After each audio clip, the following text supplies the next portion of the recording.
أحب الوفاء بشتى الصور، أحب الوفي الأمين الأغر.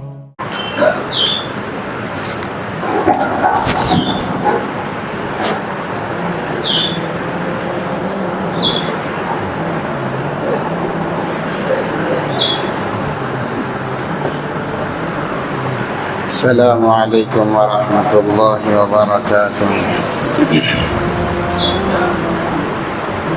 الحمد لله الذي هدانا لهذا وما كنا لنهتدي لولا أن هدانا الله.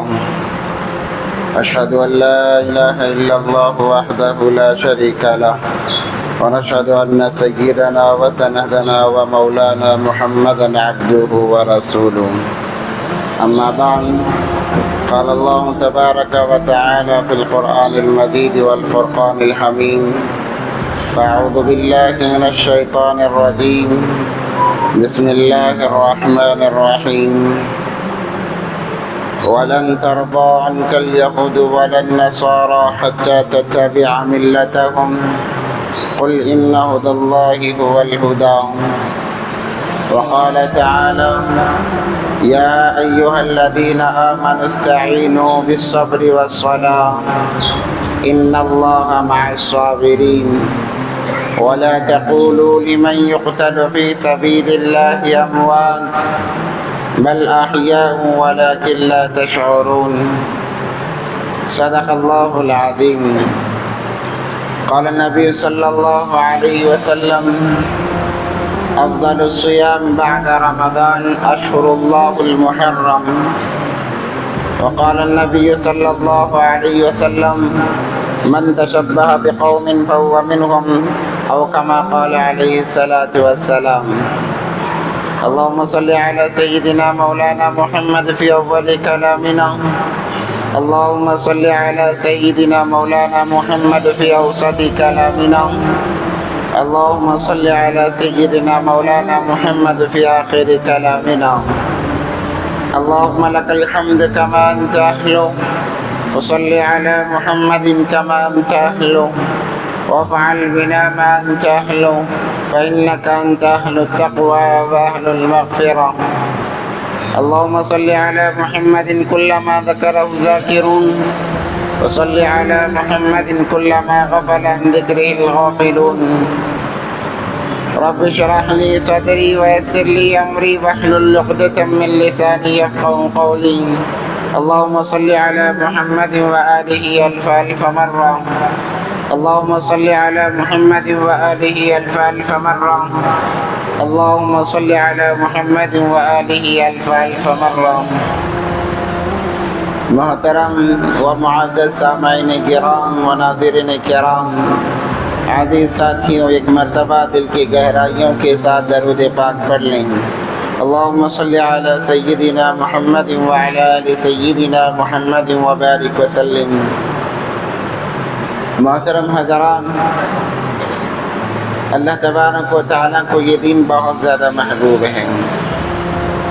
اللہ نے قرآن پاک میں اس کی وضاحت فرمائی، اور اللہ تبارک و تعالیٰ نے فرمایا: ان الدین عند اللہ الاسلام ومن یبتغ غیر الاسلام دینا فلن يقبل منه۔ اللہ تبارک و تعالیٰ نے اسی لیے اس دین کی حفاظت اور دین کی نشر و اشاعت کے لیے 1.25 لاکھ انبیاء علیہ السلام کو دنیا میں بھیجا، اور آخر میں میرے اور آپ کے آقا حضرت محمد عربی صلی اللہ علیہ وسلم کو بھی اسی دین کے خاطر بھیجا۔ اللہ تبارک و تعالی اس دین کے اندر کمی آئی اللہ کو ہرگز پسند نہیں ہے،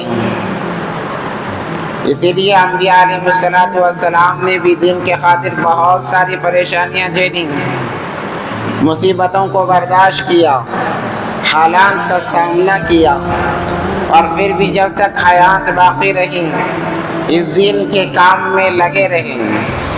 اللہ یہی چاہتے ہیں کہ میرا بندہ، میری بندی، جب تک ان کے اندر سانسیں باقی ہیں وہ اپنی سانسوں کو اس دین کے لیے وقف کر دے، اپنے دین کے لیے مٹائیں۔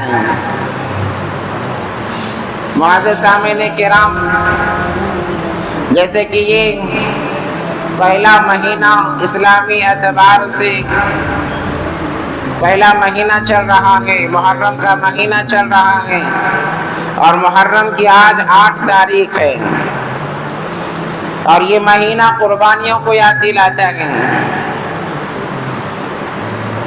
جیسے کہ گزشتہ جمعے حضرت عمر فاروق رضی اللہ تعالیٰ عنہ کی ہم نے سیرت کو سنا، اور کیسے انہوں نے دین کے لیے اپنے آپ کو قربان کیا، اس کو بھی ہم نے سنا۔ 1 تاریخ میں شہادت عمر فاروق ہے، تو پھر 10 تاریخ کو شہادت حضرت حسین ہے رضی اللہ تعالیٰ عنہ۔ یہ قربانیاں کیوں دی جا رہی ہیں؟ دین کے لیے کہ اللہ کا دین دنیا میں باقی رہے، ہر فرد تک یہ دین پہنچ کر رہے، ہر فرد اس دین پر چلنے والا بن جائے، اسی لیے قربانیاں ہیں۔ صرف یہی قربانیاں نہیں، اس سے پہلے جب نبی علیہ السلام نے نبوت کا دعویٰ کیا، نبوت سے نوازا گیا نبی صلی اللہ علیہ وسلم کو، تب سے لے کر نبی علیہ السلام کی وفات تک کا جو سلسلہ ہے 23 سال کا، آپ تاریخ اٹھائیں، تاریخ کی کتابیں اٹھائیں، آپ کو پتہ چلے گا ایسے ایسے سخت حالات صحابہ نے برداشت کیے اس دین کے خاطر۔ اسی میں حضرت حمزہ رضی اللہ تعالیٰ عنہ کی شہادت ہے کہ غزوہ احد کے اندر حضرت حمزہ رضی اللہ تعالیٰ عنہ جو نبی علیہ السلام کے سگے چچا ہیں، ان کو شہید کیا جا رہا ہے۔ صرف شہید ہی نہیں کیا جا رہا، بلکہ ان کا کلیجہ نکال کر چبایا جا رہا ہے، ان کے انگلیاں کاٹی جا رہی ہیں، ان کی زبان کاٹی جا رہی ہیں، ان کی آنتیں نکالی جا رہی ہیں، ان کے بدن کا مسئلہ بنایا جا رہا ہے۔ اور آپ اور آگے چلیں، جتنے غزوات ہوئے ہیں، صحابہ نے ایک کے بعد ایک اپنی جان کی بازی ہاری اور اپنے آنکھ کو قربان کیا اس دین کے خاطر۔ تو پھر کیوں حضرت حسین رضی اللہ تعالیٰ عنہ اس دین کے خاطر پیچھے رہے؟ وہ تو نبی علیہ السلام کے محبوب، اللہ تبارک و تعالیٰ کے محبوب، جنت میں نوجوانوں کے سردار، جنہیں نبی علیہ السلام نے فرمایا سیدہ شباب اہل الجنہ الحسن والحسین، اور کما قال علیہ السلام۔ تو یہ تو نواسے رسول ہیں، یہ کیوں کر پیچھے رہتے ہیں؟ واقعہ کربلا مختصر انداز میں اگر بیان کیا جائے، اگر اس کو خلاصہ نکالا جائے، یہی خلاصہ ہمارے سامنے آئے گا کہ اے انسانوں، جب تک تمہارے اندر سانسیں باقی ہیں، ان سانسوں کو دین کے لیے وقف کر دو، اپنے آپ کو دین پر مٹانے کے لیے تیار رہو، اپنے جانوں کو اللہ کے دین کے لیے قربان کرنے کے لیے تیار رہو۔ یہی حضرت امام حسین رضی اللہ تعالیٰ عنہ کی زندگی کا پہلو ہے۔ واقعہ کربلا سے یہی ہمیں سبق دیا جا رہا ہے کہ ہم کسی معاملے میں پیچھے نہ ہٹیں۔ حضرت حسین رضی اللہ تعالیٰ عنہ آل خاندان کے ساتھ میں کربلا کے میدان میں شہید کر دیے گئے۔ دنیا کے خاطر ان کی شہادت نہیں تھی، مال کے خاطر ان کی شہادت نہیں تھی، وہ تو اتنا زیادہ سخی تھے، اتنا زیادہ دینے والے تھے، لاکھوں کی اشرفیاں، لاکھوں روپیے اللہ کے راستے میں یوں ہی خرچ کیا کرتے تھے۔ مال کی کوئی اہمیت ان کے پاس نہیں تھی، دنیا کی کوئی وقات ان کے پاس نہیں تھی، مگر وہ جان کی بازی ہار رہے ہیں، اپنے آل اولاد کو شہید کرا رہے ہیں اللہ کے دین کے خاطر، اللہ کے دین کے خاطر۔ وہاں تو انہیں آفر دیا جا رہا تھا کربلا کے میدان میں کہ اے حسین، تم یزید کے ہاتھ پر بیعت کر لو، تمہیں حکومتیں دی جائیں گی، تمہیں سلطنتیں دی جائیں گی، تمہیں عہدے دیے جائیں گے۔ مگر وہ تاریخی جملہ کہا تھا حضرت حسین رضی اللہ تعالیٰ عنہ نے کہ یہ حسین کٹ تو سکتا ہے، حسین کا سر اللہ کے لیے کٹ تو سکتا ہے، مگر ظالم کے آگے جھک نہیں سکتا ہوں۔ یہ حسین 1000 دفعہ اپنی زندگی ختم کر سکتا ہے، مگر بددینوں کے ہاتھوں اپنے ایمان کا سودا نہیں کر سکتا۔ واقعہ کیا ہوا؟ جب نبی علیہ السلام ہجرت کر کے مکہ سے مدینے گئے، وہاں یہودیوں کے 3 قبیلے آباد تھے، بنو نذیر، قینقاع اور یثرب کے اندر یہ قبیلے واقع تھے۔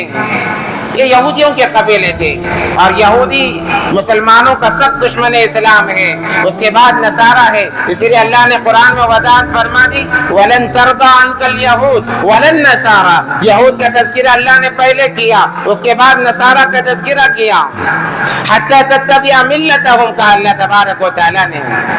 نبی علیہ السلام نے معاہدہ کیا، بات چیت کی کہ آپ کو ہم تکلیف نہیں دیں گے، آپ ہمیں تکلیف نہ دینا، تم اپنے دین پر باقی رہو، ہم اپنے دین پر باقی رہیں گے۔ مگر یہودیوں کے دلوں کے اندر بغض تھا، عداوت تھی، دشمنی تھی، اسلام کے خاطر، نبی علیہ السلام کے خاطر انہوں نے بغاوت کی۔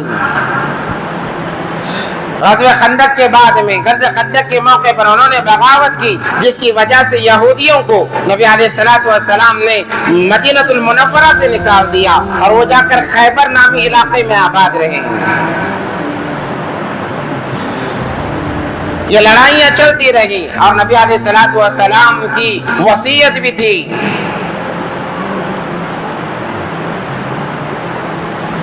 کہ نبی علیہ السلام نے فرمایا تھا کہ یہود و نصارہ کو جزیرۃ العرب سے نکالا جائے، اخرج الیہود والنصارى من جزیرۃ العرب، کہ انہیں نکالا جائے، کیونکہ ان کے دلوں میں مسلمانوں کے لیے دشمنی ہے، حسد ہے، کینہ ہے، بغض اور عداوت ہے۔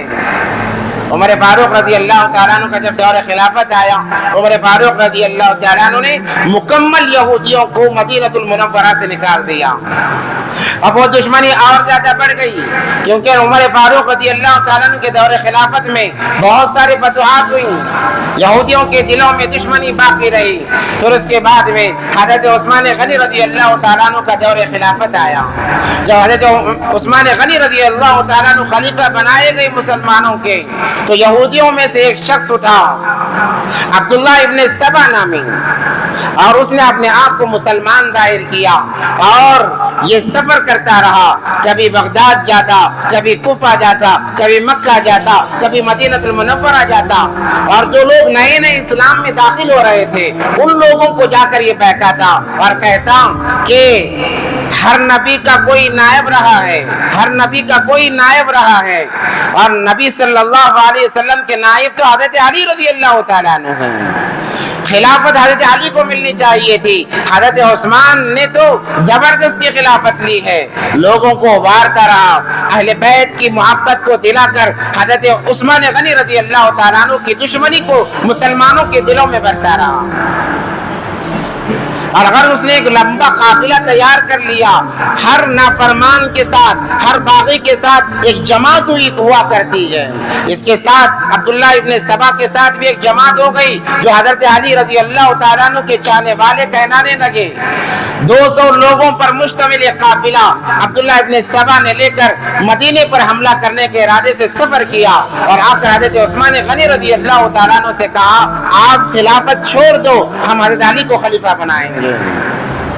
مگر اللہ کے نبی صلی اللہ علیہ وسلم نے حضرت عثمان غنی رضی اللہ تعالیٰ عنہ سے فرمایا تھا، اے عثمان، جب تم خلافت کا کرتا پہن لو، چند باغی آئیں گے تمہیں وہ لباس اتارنے کے لیے کہیں گے، خبردار خلافت کا لباس نہ اتارنا، خلافت کو نہ چھوڑنا۔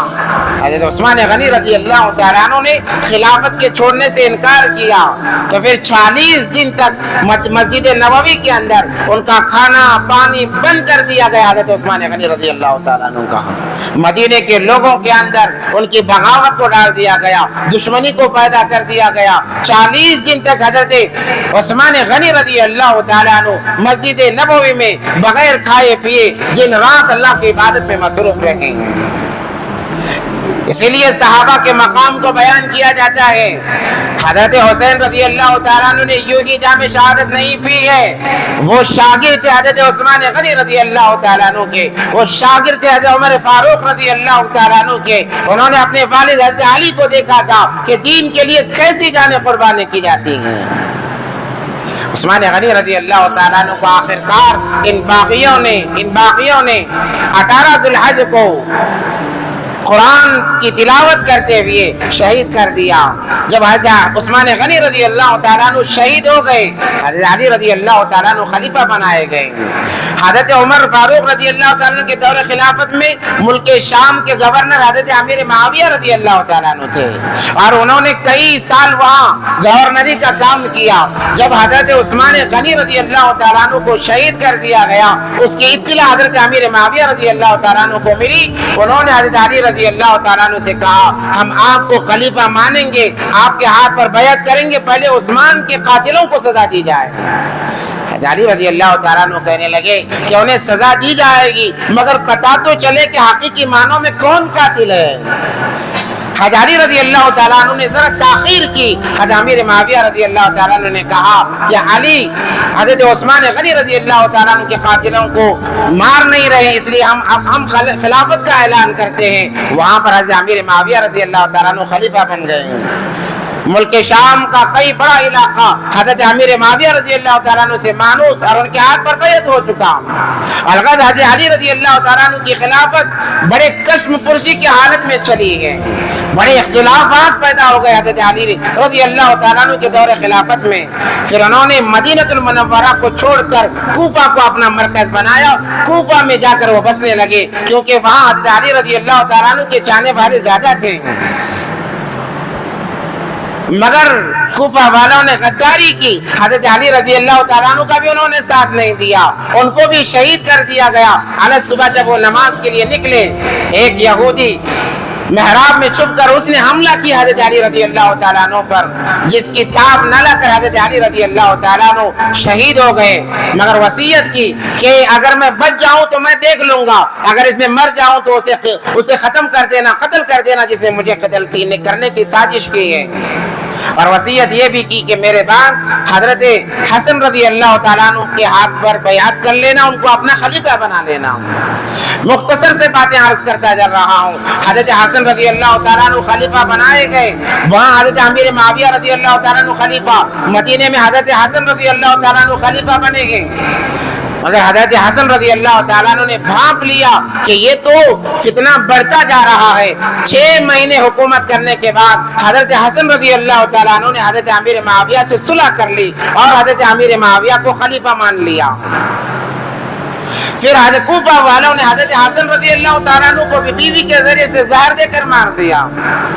بغاوت ان کے دلوں میں گھر کر گئی تھی، اور ایسے ہی لوگوں کو منافق کہا جاتا ہے کہ سامنے کچھ اور پیچھے کچھ اور ایسے لوگ ہوتے ہیں، اور یہ قیامت تک لوگ رہیں گے۔ الغرض جب حضرت حسن رضی اللہ تعالیٰ عنہ شہید کر دیے گئے، اب خلافت رہی حضرت امیر معاویہ رضی اللہ تعالیٰ عنہ کی، اور یہ خلافت 19 سال تک رہی۔ جب حضرت امیر معاویہ رضی اللہ تعالیٰ عنہ کا آخری وقت آیا، انہوں نے مشورہ کیا۔ حضرت مغیرہ ابن شعبہ رضی اللہ تعالیٰ عنہ نے یہ رائے دی کہ آپ اپنے بعد یزید کو خلیفہ بنا لیں۔ جنگی فنون اسے بہت اچھی طرح معلوم ہے، اور ملک شام کا بہت بڑا علاقہ تھا جو حضرت امیر معاویہ رضی اللہ تعالیٰ عنہ کے ہاتھ پر بیعت کر چکا تھا۔ تو انہوں نے یہ سوچ کر مشورہ دیا کہ آپ کا بیٹا خلیفہ بنے گا تو سارے لوگ ایک جگہ جڑیں گے، کیونکہ جنگ جمل، جنگ صفین کے اندر بہت سارے مسلمانوں کی شہادت ہو چکی تھی۔ حضرت مغیرہ ابن شعبہ رضی اللہ تعالیٰ نے یہ چاہا کہ دوبارہ یہ جنگیں نہ ہو، اس لیے یزید کو خلیفہ بنایا جائے، یہ رائے انہوں نے دی۔ امیر معاویہ رضی اللہ تعالیٰ عنہ نے یہ سوچ کر کہ یہ بات بھی صحیح ہے، رائے بھی صحیح ہے، اس وقت تک اس کی مکاری، یزید کی مکاری حضرت امیر معاویہ رضی اللہ تعالیٰ عنہ کے سامنے موجود نہیں تھی۔ الغرض یزید کو خلیفہ بنانے کا حکم جاری کر دیا گیا، جگہ جگہ اس کے ہاتھ پر بیعت لینا شروع ہو گیا۔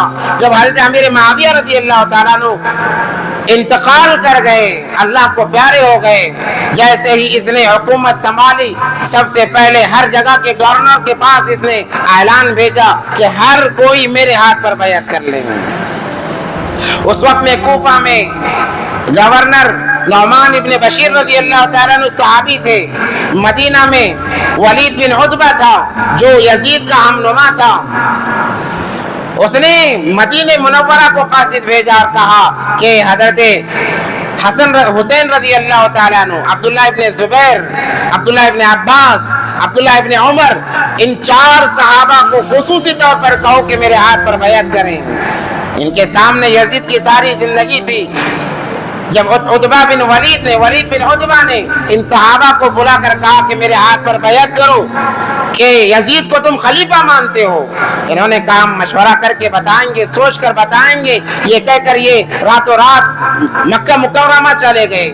حضرت حسین رضی اللہ تعالیٰ عنہ, عبداللہ ابن زبیر رضی اللہ تعالیٰ عنہ, یہ مکہ چلے گئے. مکہ کے لوگوں نے عبداللہ ابن زبیر کو خلیفہ بنا لیا. جب یزید کو پتا چلا کہ حضرت حسین رضی اللہ تعالیٰ عنہ مکہ چلے گئے ہیں, یہ میرے ہاتھ پر بیعت کرنے کے لیے تیار نہیں ہے, اس نے عتبہ بن ولید بن عتبہ کو 2000 لوگوں کو لے کر روانہ کیا مکہ مکرمہ, اور کہا کہ جاؤ حضرت حسین کو پکڑو, عبداللہ ابن زبیر کو پکڑو اور میرے ہاتھ پر بیعت کراؤ, یعنی مجھے خلیفہ ماننے پر انہیں مجبور کرو. وہ لوگ آئے مگر حضرت عبداللہ ابن زبیر نے انکار کر دیا. وہاں ایک جنگ ہوئی جس کے اندر عبداللہ ابن زبیر کامیاب ہوئے اور ان کی حکومت مکہ میں قائم رہی. جب کوفہ والوں کو پتا چلا کہ حضرت حسین رضی اللہ تعالیٰ عنہ مکہ مکرمہ میں ہیں, مدینے سے ہجرت کر کے مکہ میں چلے گئے ہیں, تو انہوں نے خطوط لکھنا شروع کیا کہ آپ کوفہ آئیں, آپ کے والد یہاں تھے, آپ کے بڑے بھائی یہاں تھے, آپ آ جائیں, ہم آپ کا ساتھ دیں گے, ہم آپ کی خدمت کرنا چاہتے ہیں, اہل بیت کے نظروں کے سامنے ہم رہنا چاہتے ہیں, تاکہ کل قیامت کے دن جب نبی علیہ السلام سے ملاقات ہو ہم کہیں اے اللہ کے نبی آپ کے اہل بیت کے ساتھ ہم نے زندگی گزاری ہے. اب خطوط لکھنا انہوں نے شروع کیا. 1-2 خط نہیں لکھے, کتابوں میں لکھا ہے 18,000 خط انہوں نے حضرت حسین رضی اللہ تعالیٰ عنہ کے نام سے لکھے اور کہا کہ آپ آ جائیے, آپ آ جائیے. اور آخر خط ایک بھیجا انہوں نے جس پر تمام کوفہ کے سرداروں کے دستخط سے, سگنیچر سے, کہ اگر آپ نہیں آئیں گے کل قیامت کے دن ہم آپ کے نانا سے آپ کی شکایت کریں گے کہ ہم بے دینی کی زندگی گزار رہے تھے, آپ کے نواسے نے ہماری طرف رحم کی نظر نہیں کی, کرم کی نظر نہیں کی. جب یہ خط پڑھا حضرت حسین رضی اللہ تعالیٰ عنہ نے تو مشورہ کیا کہ کیا کرنا چاہیے. ہر ایک صحابی نے انہیں روکا, منع کیا کہ آپ کوفہ نہ جائیں, غداری ان کے دلوں میں, رگوں میں ہے, خون سے زیادہ ان کے رگوں میں غداری دوڑتی ہے, آپ کوفہ نہ جائیں. حضرت حسین رضی اللہ تعالیٰ عنہ کو بہت روکا گیا, مگر حضرت حسین رضی اللہ تعالیٰ عنہ نے ارادہ کر لیا تھا کہ میرے نانا کے دین کا تقاضا ہے, میں ضرور جا کر رہوں گا. تو اس وقت میں جتنے صحابہ تھے انہوں نے کہا آپ جانے سے پہلے آپ کے بھائی آپ کے قاصد کو بھیجیے, مسلم بن عقیل کو بھیجیے, وہ جا کر کوفہ کا جائزہ لیں گے, اگر وہ واقعی ایماندار ہے اس کے بعد آپ سفر کرنا. تو حضرت حسین رضی اللہ تعالیٰ عنہ نے اپنا نائب بنا کر, اپنا قاصد بنا کر مسلم بن عقیل کو کوفہ روانہ کیا. جب مسلم بن عقیل کوفہ کے لیے روانہ ہوئے, یزید کو پتا چلا کہ کوفہ والے حضرت حسین رضی اللہ تعالیٰ عنہ کو بلا رہے ہیں اور انہیں خلیفہ ماننے کے لیے تیار ہیں, تو اس نے ایک کمبخت عبید اللہ ابن زیاد کو کہا کہ جاؤ کوفہ جاؤ اور جائزہ لو کوفہ والے کس کے ساتھ میں ہیں.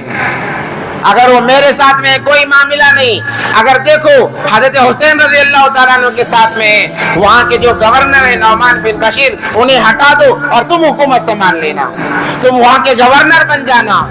عہدہ بہت بری چیز ہے, عہدہ بہت بری چیز ہے. عہدے کی لالچ میں انسان اپنے والدین کو بیچ دیتا ہے, اپنے والدین کے خون کا پیاسا ہو جاتا ہے. آپ واقعات دیکھ رہے ہیں کہ عہدے کے لیے لوگ کیا کیا نہیں کر رہے ہیں. عہدہ اور مال یہ بہت بری چیز ہے.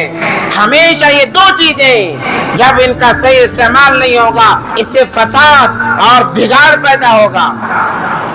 اس لیے قرآن نے کہا وَأَمَّا مَنْ أُوتِيَ كِتَابَهُ بِشِمَالِهِ فَيَقُولُ يَا لَيْتَنِي لَمْ أُوتَ كِتَابِيَهْ وَلَمْ أَدْرِ مَا حِسَابِيَهْ يَا لَيْتَهَا كَانَتِ الْقَاضِيَةَ مَا أَغْنَى عَنِّي مَالِيَهْ هَلَكَ عَنِّي سُلْطَانِيَهْ.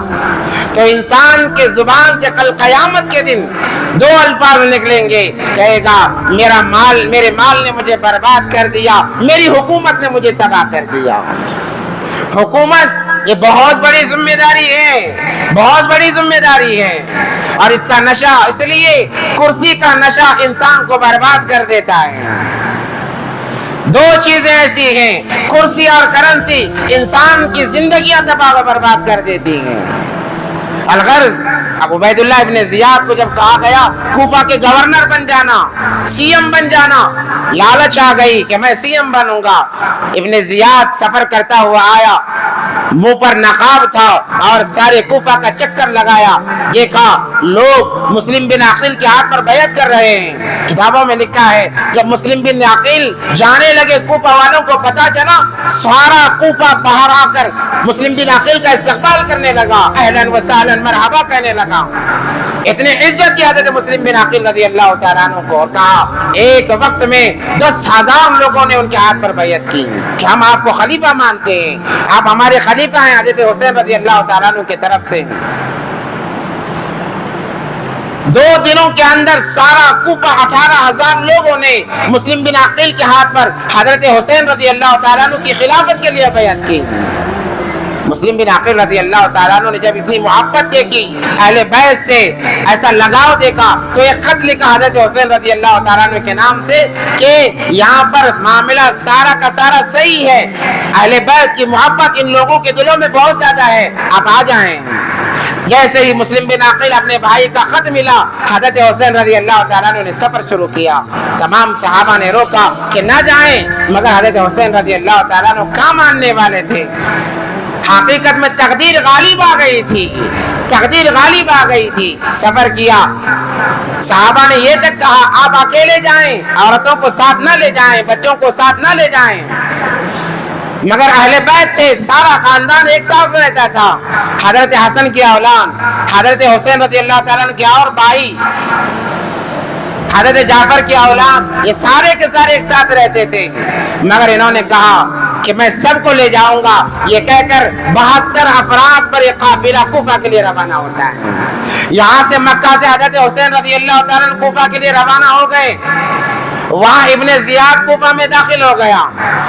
جیسے ہی دیکھا اس نے نعمان بن بشیر کو خالی کرا دیا، وہ گورنر بن گیا اور سارے کوفے کے اندر اعلان لگایا جس نے بھی مسلم بن عقیل کے ہاتھ پر بیعت کی ہے وہ اپنی بیعت کو توڑ دے اور یزید کے ہاتھ پر بیعت کرے، ورنہ اسے قتل کر دیا جائے گا۔ بس اتنا سننا تھا، کوفہ والے ڈر گئے، کوفہ والوں نے اپنی اصلیت بتائی، ابھی کسی کو قتل نہیں کیا ہے، اور مسلم بن عقیل کو تلاش کرنے کا حکم جاری کیا۔ کتابوں میں لکھا ہے کہ جب آئے تھے حضرت مسلم بن عقیل کے پیچھے 18,000 لوگ نماز پڑھ رہے تھے، جب ابن زیاد، عبید اللہ ابن زیاد آیا اور گورنر بنا اور مسلم بن عقیل کی گرفتاری کا حکم دیا، دوسرے دن ان کے پیچھے نماز پڑھنے والے ایک ہی وقت میں 15,000 ہو گئے، دوسرے وقت میں 10 ہو گئے، تیسرے میں 5 ہو گئے، چوتھے میں 4 ہو گئے۔ کتابوں میں لکھا ہے جب عشاء کی نماز کے لیے تکبیر باندھی، 4 لوگ مسلم بن عقیل کے پیچھے تھے، بس سارے کے سارے ان سے چھوٹ گئے، بکھر گئے، کہنے لگے ہم مرنا نہیں چاہتے ہیں۔ الغرض مسلم بن عقیل کو کسی نے سہارا نہیں دیا، جس گھر میں جاتے کہتے کہ ہم اپنے آپ کو ختم کرانا نہیں چاہتے، آپ یہاں سے نکل جائیں۔ مسلم بن عقیل رضی اللہ تعالیٰ شرم دلاتے، اے کوفہ والو تم پر لعنت ہو اللہ اس کے رسول کی، تم نے بلا کر میرا ساتھ چھوڑا ہے۔ یہ کہہ کر انہوں نے ایک خط لکھا اور کہا آپ بھائی جان آپ کوفہ نہ آئیں، یہ حقیقی معنوں میں غدار ہیں، یہ آپ کے ساتھ بھی غداری کریں گے جنہوں جیسا انہوں نے میرے ساتھ غداری کا معاملہ کیا۔ الغرض ابن زیاد نے، عبید اللہ ابن زیاد نے مسلم بن عقیل رضی اللہ تعالیٰ عنہ کو گرفتار کیا اور انہیں بے دردی سے شہید کر دیا گیا۔ جب یہ شہید ہو چکے، حضرت حسین رضی اللہ تعالیٰ عنہ اپنے قافلے کے ساتھ کربلا کے میدان کے قریب پہنچ چکے تھے۔ جب قریب پہنچے تب پتا چلا کہ انہوں نے مسلم بن عقیل رضی اللہ تعالیٰ عنہ کو شہید کر دیا ہے۔ اب حضرت حسین رضی اللہ تعالیٰ نے مشورہ کیا کہ کیا کیا جائے، واپس چلیں یا کیا کریں۔ مسلم بن عقیل رضی اللہ تعالیٰ عنہ کے 2 بیٹے تھے، انہوں نے کہا ہم اپنے والد کا بدلہ لیں گے۔ جب انہوں نے کہا ان کے اندر بھی بھائی کی محبت آئی، کہنے لگے کہ ہم بدلہ لینے کے لیے لڑیں گے، مگر اختیار دیا جو جانا چاہتا ہے چلا جائے، ہم منع نہیں کریں گے، ناراض بھی نہیں ہوں گے۔ مگر وہ بھی اہل بیت تھے، کسی نے جانے کی جرات نہیں کی، کہنے لگے آپ کے ساتھ ہم شانہ بشانہ کھڑے ہوئے ہیں اور لڑیں گے ہم، ان کے پاس کوئی تیر و تلوار نہیں۔ الغرض یہ قافلہ کربلا کے میدان میں آ کر رکا۔ کربلا ایک میدان ہے، اصل میں اس کا نام کرب و بلا ہے، یعنی بہت زیادہ مشقتوں کی جگہ، پریشانیوں کی جگہ، اس کو کرب و بلا کہا جاتا ہے۔ وہاں عبید اللہ ابن زیاد کو پتا چلا کہ حضرت حسین رضی اللہ تعالیٰ عنہ آ گئے کوفہ کے قریب، تو اس نے شمر ذی الجوشن کو 4000 لوگوں کے ساتھ میں روانہ کیا اور کہا کہ جاؤ اور جا کر یزید کے ہاتھ پر حضرت حسین رضی اللہ تعالیٰ عنہ کو بیعت کراؤ۔ وہ مانے ٹھیک ہے، اگر نہیں مانے تو ان کے ساتھ جنگ کرو، انہیں قتال کرو، قتل کرو، ان کے اعضاء نکالو، ان کے جسموں کا مسلح بناؤ۔ یہ ابن زیاد کا حکم تھا، کیونکہ یزید نے بھی یہی کہا تھا کہ تم جاؤ اور جا کر کوفہ پر گورنری کرو اور حضرت حسین رضی اللہ تعالیٰ عنہ کو میرے ہاتھ پر بیعت کرنے کے لیے مجبور کرو۔ مگر یزید نے یہ نہیں کہا تھا کہ قتل کرو، کہا کہ یہ مجبور کرو میرے ہاتھ پر بیعت کرنے کے لیے۔ مگر ابن زیاد، عبید اللہ ابن زیاد کو حکومت کا نشہ تھا، مال و دولت کا نشہ تھا، اور اس کے ساتھ شمر ذی الجوشن بڑا غدار اسلام تھا، وہ بھی ان کے ساتھ میں۔ حالانکہ شمر کے بارے میں کتابوں میں لکھا ہے جنگ صفین میں حضرت علی رضی اللہ تعالیٰ عنہ کے ساتھ تھا یہ، مگر کربلا کے اندر یہ حضرت حسین رضی اللہ تعالیٰ عنہ کے خلاف تلوار نیام سے نکال کر کھڑا رہا۔ وہاں پر کئی دن قیام کیا حضرت حسین رضی اللہ تعالیٰ عنہ نے۔ بعض کتابوں میں لکھا ہے 7 دن تک برابر مذاکرات ہوتے رہے، بات چیت ہوتے رہے۔ حضرت حسین نہیں چاہتے تھے کہ ہم لڑائی کریں، قتال کریں، بات چیت ہوتی رہی تاکہ یہ معاملہ حل ہو جائے، سلجھا جائے۔ مگر عبید اللہ ابن زیاد کو حکومت کا ایسا نشہ تھا، وہ سوچتا کہ اگر حضرت حسین رضی اللہ تعالیٰ عنہ کی بات مان لی جائے میری حکومت تو ہاتھ سے چلی جائے گی۔ اس نے حکومت کے نشے میں کوئی بات سننے کے لیے تیار نہیں۔ 10 روزہ وہ ایسا وقت تھا کہ ان کے پاس کا سامان سفر ختم ہو گیا، کھانا پانی ختم ہو گیا، مگر ان لوگوں کو رحم نہیں۔ اگر دریا کے قریب جا کر پانی لاتے، مشکیزے کو تیر کے ذریعے سے مار کر پھوڑا جاتا، پانی سے انہیں محروم رکھا گیا۔ الغرض حضرت حسین رضی اللہ تعالیٰ عنہ نے خطبہ دیا، اہل بیت کی شان بتائی۔ حسین رضی اللہ تعالیٰ عنہ نے فرمایا کہ اے لوگو، تم بھی میرے نانا کا کلمہ پڑھتے ہو، میں بھی انہی کا کلمہ پڑھتا ہوں۔ میرے نانا مجھ سے بہت زیادہ محبت کیا کرتے، میں ان کے کاندھوں پر کھیلا ہوں، میں نے ان کے پیٹھ پر بیٹھ کر سواری کی ہے۔ میرے نانا نے مجھے بہت چاہا ہے، کیا ایسے انسان سے تم قتال کرو گے، لڑو گے؟ مگر ان باتوں کا ان لوگوں پر، غداروں پر کوئی اثر نہیں رہا، کوئی اثر نہیں رہا۔ جب یہ خطبہ دیا دونوں گائے، ایک حضرت حر رضی اللہ تعالیٰ عنہ جو ابن زیاد کے پاس سے تھے، خطبہ سن کر متاثر ہو کر ان کے ساتھ میں شامل ہو گئے، ورنہ باقی لوگوں کے پیشانی پر بل تک نہیں پڑا۔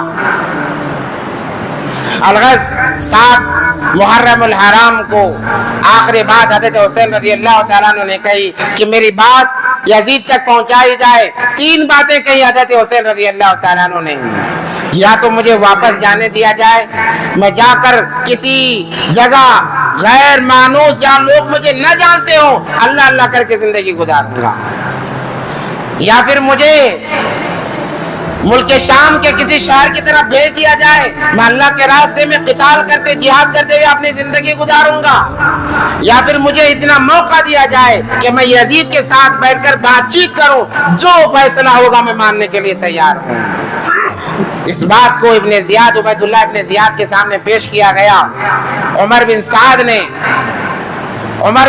نے جب پیش کیا، ابن زیاد ماننے کے لیے تیار تھا، مگر شمر کمبخت نے، کیونکہ اسے ابن زیاد نے رے کی حکومت دینے کا وعدہ کیا تھا، دوسری جگہ کا سی ایم بنانے کا وعدہ کیا تھا، اس عہدے کے نشے میں اس نے کہا ابن زیاد اگر تو حضرت حسین کو چھوڑتا ہے وہ تیرے ہاتھ نہیں آئیں گے، بڑا لشکر لے کر تجھ پر حملہ کریں گے، پھر تیری حکومت ختم ہو جائے گی۔ الغرض ان باتوں کو ماننے سے ابن زیاد نے انکار کر دیا اور کہا اب بات چیت نہیں ہوگی، اب بس لڑائی ہوگی، یا تو یزید کے ہاتھ پر بیعت کیا جائے یا پھر جنگ کے لیے تیار ہو جائیں۔ حضرت حسین رضی اللہ تعالیٰ عنہ یزید کے ہاتھ پر بیعت کرنے کے لیے کیوں تیار نہیں تھے؟ کیونکہ وہ فاسق اور فاجر انسان تھا۔ اہل بیت سادات خاندان، وہ بھی نبی علیہ السلام کے نواسے، کیسے کسی فاجر اور فاسق کے ہاتھ پر بیعت کر سکتے ہیں؟ یہ خاندان کا مقام بڑا، یہ خاندان کا مرتبہ بڑا، بڑے فضائل احادیث مبارکہ کے اندر سادات کے لیے بیان کیے گئے ہیں۔ وہ کیسے کفر کے آگے جھک سکتے تھے، وہ کیسے بے ایمان لوگوں کے آگے جھک سکتے تھے؟ انہوں نے انکار کیا۔ الغرض 10 محرم الحرام جمعے کا دن تھا، اب لڑائی شروع ہو گئی۔ ایک طرف 4000 کا لشکر ہے اور دوسری طرف 72 لوگ ہیں، جس کے اندر بوڑھے بھی ہیں، بچے بھی ہیں، کمزور بھی ہیں۔ لڑائی چلی، زوردار لڑائی چلی، مگر جب نماز کا وقت ہوتا کربلا کے میدان میں حضرت حسین رضی اللہ تعالیٰ عنہ نے تیمم کر کے نماز پڑھی ہے، با جماعت نماز پڑھی ہے۔ اہل بیت سے محبت کرنے والے 10 محرم الحرام کو جاگ جاتے ہیں، حسین سے محبت کے دعوے کرتے ہیں، نمازوں کی پرواہ نہیں، ایک وقت کی نماز کی توفیق نہیں ہوتی، اور کہتے ہیں ہم اہل بیت سے محبت کرنے والے ہیں۔ ایسی محبت سے تو دشمنی اچھی ہے۔ ساری نمازیں جماعت کے ساتھ میں پڑھتے رہے ہیں۔ وہ وقت بھی آیا کہ جمعے کا وقت تھا، مگر ان لوگوں نے موقع نہیں دیا۔ الغرض جنگ کے میدان ہی میں قسم پرشی کی حالت میں نماز جمعہ ادا کی گئی۔ جب سورج غروب ہونے لگا، جب نماز کا بھی وقت تھا، نماز کے لیے انہوں نے ہاتھ باندھا اور سجدے میں گئے ہیں۔ شمر اور دیگر لوگوں نے آ کر حضرت حسین رضی اللہ تعالیٰ عنہ کی گردن کو کاٹ دیا۔ اس سے پہلے جب لڑائی چل رہی تھی، ایک کے بعد دیگر حضرت حسن کی اولاد، حضرت مسلم بن عقیل کی اولاد، خود حضرت حسین کی اولاد، رضوان اللہ تعالیٰ علیہم اجمعین، ایک 15 سال کا بچہ 100 لوگوں کو مار دیتا۔ یہ ایمانی طاقت ہوتی ہے۔ آج کا 15 سال کے بچے کو آپ کہو کہ فجر کی نماز میں آئے، یہ آنا اس کے لیے جہاد سے بڑا بن جاتا ہے۔ مگر وہ بھی بچے تھے، آل رسول تھے، کیوں ان کے اندر جذبہ نہ ہوتا؟ کیوں ان کا ایمان ایسی حرارت والا نہ ہوتا کہ 100 لوگوں کو انہوں نے جہنم رسید کر دیا؟ الغرض مختصر بات یہ ہے کہ آخر میں حضرت حسین رضی اللہ تعالیٰ عنہ نے اپنے چھوٹے بیٹے کو پیش کیا، کہا کہ اے کمبختو، ہمیں کم سے کم پانی نہیں دے رہے ہو، چل جائے گا، اس بچے کا کیا قصور ہے، کم سے کم اسے تو پانی دو۔ مگر ایک تیر آ کر اس بچے کے حلق میں لگتا ہے اور وہ بچہ بھی شہید ہو جاتا ہے۔ حضرت حسین رضی اللہ تعالیٰ عنہ آسمان کی طرف دیکھتے ہیں اور کہتے ہیں اللہ اگر آپ کو یہی منظور ہے تو ہم بھی اپنی جانیں قربان کرنے کے لیے تیار ہیں۔ اور کود پڑے لڑتے لڑتے سجدے کی حالت میں، نماز کی حالت میں حضرت امام حسین رضی اللہ تعالیٰ عنہ نے شہادت کا جام پیا ہے۔ اگر ہم عاشق حسین ہیں، اہل بیت سے محبت کرنے والے ہیں، ہمارا جذبہ یہی ہونا چاہیے کہ کچھ بھی ہو جائے نماز نہ چھوٹے، کچھ بھی ہو جائے نماز نہ چھوٹے۔ یہ جذبہ ہونا چاہیے۔ حقیقی معنوں میں اہل بیت سے محبت کرنے والے نمازی لوگ ہیں، ہم جیسے نہیں کہ ایک نماز کی کوئی پرواہ نہیں اور گانے بجا کر ناچا جا رہا ہے، نوحہ کیا جا رہا ہے، رویا جا رہا ہے۔ حضرت حسین رضی اللہ تعالیٰ عنہ نے اپنی بہن زینب رضی اللہ عنہ سے کہا کہ بہن اگر میں مر جاؤں سینہ نہ پیٹنا، بے پردہ باہر نہ آنا خیموں سے۔ حالانکہ خیمے جلا دیے گئے، پھر بھی کہا پردے کو لازم رکھنا، میری میت پر آنسو نہ بہانا۔ یہ آخری خطبہ تھا حضرت حسین رضی اللہ تعالیٰ عنہ کا۔ الغرض شہادت کا جام پی لیا۔ جب وہ شہید ہو گئے، ان کی گردن کاٹی گئی، ہاتھ کاٹے گئے، ابن زیاد اور شمر جلدوشن نے ان کے سر کو نیزے پر لٹکایا اور ان کی اولاد کے سروں کو نیزے پر لٹکایا۔ پہلے حضرت حسین رضی اللہ تعالیٰ عنہ کا سر، اس کے بعد ان کی اولاد کا سر، ان کے ہاتھوں کو نیزے پر لٹکایا۔ آج جو پنجوں کے نام سے لے کر گھومتے ہیں، ہم انہیں ملعون نہ کہیں تو اور کیا کہیں؟ وہاں پر خون کی ندیاں بہا دی گئی اہل بیت کے ساتھ میں،